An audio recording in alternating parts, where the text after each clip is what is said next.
எங்களோட குலதெய்வம் கோயிலில் பொங்கல் வச்சோம். அதோட வீடியோ தான் இது. எத்தனை பேர் குலதெய்வம் கோயிலில் பொங்கல் வச்சிங்க அப்படின்னு சொல்லி கமெண்ட் பண்ணுங்கள். ஆடி மாதம்னாலே குலதெய்வம் கோயிலில் பொங்கல் வச்சு சாமி கும்பிடுவோம் நாங்கள் எப்போவுமே. நான் மேரேஜ் பண்ணிட்டு வந்ததுக்கப்புறமும் அதே மாதிரி தான் பொங்கல் வச்சு கும்பிட்றாங்க. எங்கள் குலதெய்வம் கோயில் வந்து எங்கே இருக்குன்னா, அங்கே குமராட்சி போகிற வழியில் தான் இருக்குது. சிதம்பரத்துலேருந்து உள்ளே இருக்குது. அது மாதம் மாதம் நாங்கள் போய் சாமியும் கும்பிட்டுட்டு வந்துடுவோம். ஆனால் ஆடி மாதம் மட்டும் பொங்கல் வச்சுட்டு வந்துடுவோம். எங்கள் சாமியோட பேர் வந்து வீரபத்ரன். உங்கள் குலதெய்வம் என்ன அப்படின்னு சொல்லிட்டு கமெண்ட் பண்ணுங்கள் மறக்காமல். எப்பவுமே வந்து போன வருஷம் வந்து அபிஷேகம்லாம் பண்ணவே இல்லை சாமிக்கு. இந்த வருஷம் வந்து அபிஷேகம்லாம் பண்ணி அதுக்கப்புறம் தான் நாங்கள் வந்து சாமி கும்பிட்டோம். மொத்தமாக ஒரு 7 பொருள் வச்சு அபிஷேகம் பண்ணோம். பால், பன்னீர், இளநீ, அப்புறம் தண்ணி, சந்தனம், மஞ்சள், இன்னும் 2-3 பொருள் வச்சு நாங்கள் அபிஷேகம் பண்ணோம். இது வந்து அந்த ரோட்டு பக்கத்துலேயே தான் இருக்குது எங்களோட குலதெய்வம் கோயில். யாராருக்கெல்லாம் வயல் ஓரத்தில் தான் இருக்கும். ஆனால் குலதெய்வம் கோயில் இது வந்து ரோட்டுக்கு பக்கத்துலேயே, வயல் தான் சுற்றி. அந்த கோயிலுக்கு மட்டும் சின்னதாக ஒரு இது மாதிரி கட்டியிருப்பாங்க. மற்றபடி ரோடு போகிற வசதி தான் அது.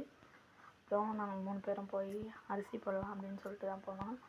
ஃபஸ்ட்டு என் கையில் போடணும் அப்படின்னு எங்கள் அத்தை சொன்னாங்க. அதனால் என் கையில் போட்டுட்டு அதுக்கப்புறம் எங்கள் அக்கா போட்டாங்க. அதுக்கப்புறம் நாங்கள் 3 பேரும் சேர்ந்து அரிசி போட்டு சாமி கும்பிட்டோம்.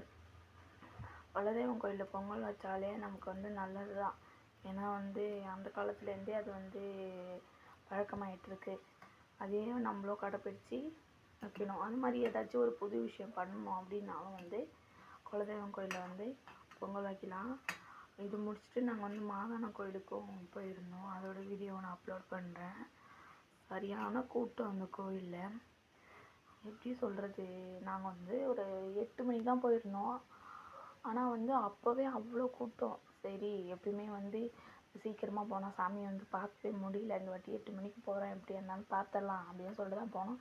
பார்த்தா உள்ளெல்லாம் போய் சாமி கும்பிட்டுட்டு வந்தோம். நீங்கள் யாராச்சும் அப்படி மாதான கோயிலுக்கு பக்கத்தில் இருந்தீங்க, ஊர் சைடில் இருந்தீங்கன்னா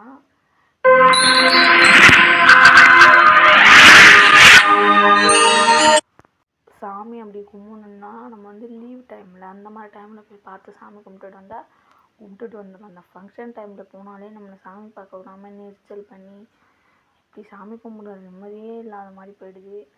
இந்த டைம் 8 மணிக்கு நான் போனேன்னா போய் சாமிலாம் கும்பிட்டுட்டு க்யூவில் தான் நின்று கும்பிட்டு வந்தேன்.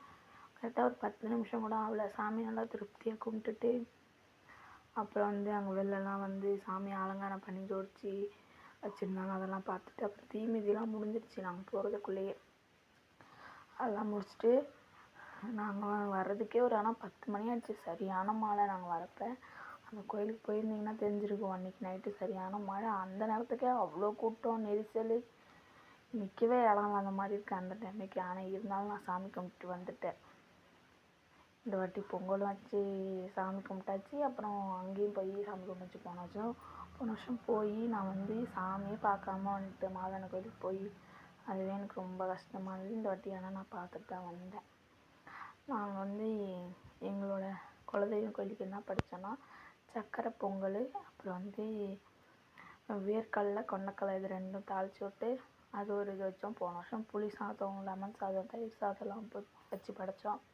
இந்த வருஷம் அதெல்லாம் வச்சு படைக்கல. நாங்கள் இது மட்டும் வச்சு சிம்பிளாக படைத்தோம். ஆனால் அபிஷேகம் பண்ணோம். போன வருஷம் வந்து அபிஷேகம்லாம் எதுவுமே நாங்கள் பண்ணவே இல்லை. என் ஹஸ்பண்ட் வந்து ஊருக்கே வரல, நான் மட்டும்தான் போயிருந்தேன். அப்புறம் எங்கள் வீட்டுக்காரோட அண்ணன் பசங்க, அவங்க ஒய்ஃபு, அவங்களாம் வந்துருந்தாங்க. அவங்க கூட சேர்ந்து சாமி கும்பிட்டுட்டு நானும் அப்படியே வீட்டுக்கு வந்துட்டேன். குலதெய்வம் கோயிலுக்கு போயிட்டு வந்தாலே ஒரு மன நிம்மதி எல்லாமே கிடைக்கும். அப்புறம் வந்து மாவுளுக்கு மாவு போட்டோம். சரியான சொதப்பல் பண்ணேன். அதுதான் சொல்ல மறந்துட்டேன். தண்ணி ஊற்றி பிசைஞ்சிட்டேன். அதனால நெய் பற்றவே இல்லை. ஃபஸ்ட்டு எடுத்தோடனே மாவில் நெய்யை ஊற்றி பிசைஞ்சிட்டாங்களா, அதனால் நெய்யும் பற்றலை, நிறைய மாவு போட்டுட்டாங்க. அதனால் மாவுளுக்கு மாவே வரல. அதை கொஞ்ச நேரம் தண்ணி ஊற்றி பிசைஞ்சி, எப்பவுமே தண்ணி ஊற்றியே பிசையக்கூடாது, வராது மாவு. இருந்தாலும் என்ன பண்ணுறதுன்னு பிசைஞ்சிட்டேன். சாமிக்கு வந்து வாழைப்பழம், பூ எல்லாமே வச்சு படைச்சாங்க. பார்க்கவே எப்படி இருக்குது பாருங்கள், மனம் குளிர சாமி. நம்ம வீடியோ எப்படி இருக்குன்னு சொல்லி கமெண்ட் பண்ணுங்கள். நம்மளோட சேனலுக்கு சப்ஸ்கிரைப் பண்ணுங்கள் மறக்காமல். இதே மாதிரி நிறைய வீடியோஸ் நம்ம சேனலில் வரும். பிடிச்சிருந்தா ஷேர் பண்ணுங்கள். சாமிக்கு எல்லாத்தையும் படைச்சி முடிச்சுட்டு அப்படியே வீட்டுக்கு கிளம்பியாச்சு. பாருங்கள், இதே எங்கள் பையன்.